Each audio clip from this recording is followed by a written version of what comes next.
For young filmmakers out there and people that are trying to produce their own work, what went into Limbo when you were trying to produce, or when you produced Limbo? What was the process to do that? It basically, so I wrote the pilot, and I called my buddy Cullen Douglas out in L.A., and I said, "Listen, man, I've written this great pilot, and now what do I do with it?" And he's like, "I got bad news for you. You got to shoot it." And I said, "What?" I thought I was just going to sell it to somebody. And he's like, "I hate to break it to you, but nobody cares what Pat Dortch in Charlotte, North Carolina wrote." And I was like, "Oh, thanks, Cullen." And so I got together. So it's funny in this industry how people come back around. And I shot a Jesse, you know who Michael Sharp is, by any chance? God, that name sounds familiar, but I can't. Yeah, he was in Charlotte and he's out in L.A. now. But I shot a film with Michael Sharp, one of the first things I did, and the DP on the project was Joe Stauffer. And Yeah, I know Joe. yeah, and I was DP is director of photography. Thank you.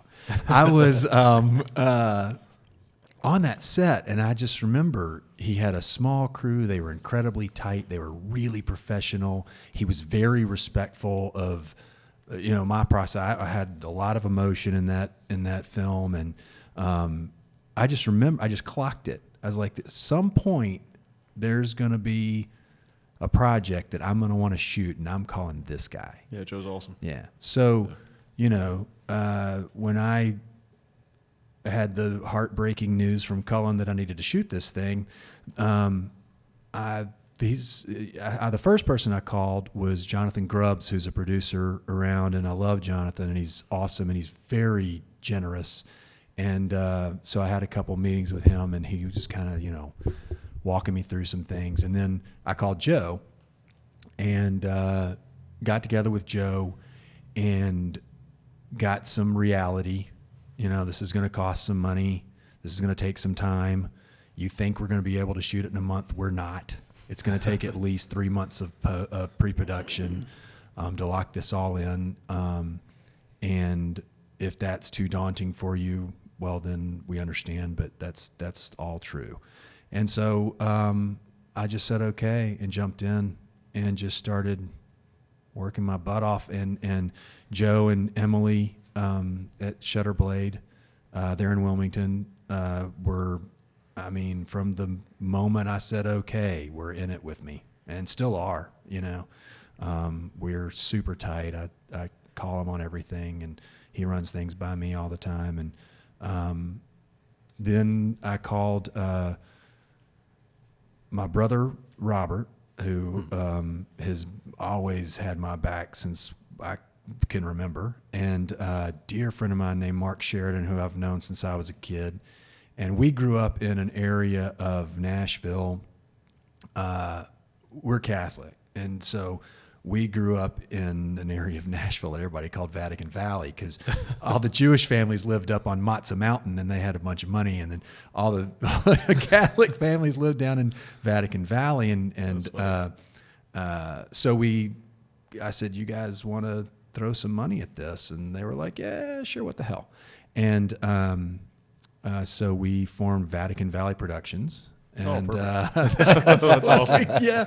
I like that. And us together with Shutterblade, Joe and Emily, we put this thing together, and we raised about half the money ourselves, and about half the money we got through public funding, people throwing in $10 here and $20 there, and saying, "Yeah, guys, good luck," and which just blows my mind. And then we started putting together things.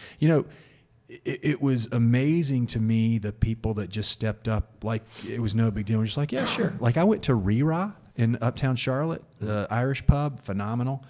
And I met with the manager, and I told her what we were doing.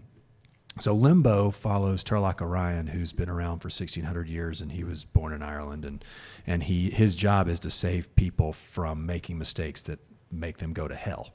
Right. and he deals with a lot of his own issues as well. But I told her about the project, and I said, he needs he has pints at a bar, an Irish pub, and I'd love to be able to shoot here. And she said, well, let me show you upstairs. And upstairs was this gorgeous, Irish pub, dark wood. And so she said, okay. And I said, well, we don't really have much of a budget. And she just went, well, I'm not going to charge you. Wow. And she said, why don't you just come in early in the mornings when the cleaning crew's here? They'll be working downstairs while y'all are upstairs. And anything you can get shot before like 10:30, 11 o'clock, go for it.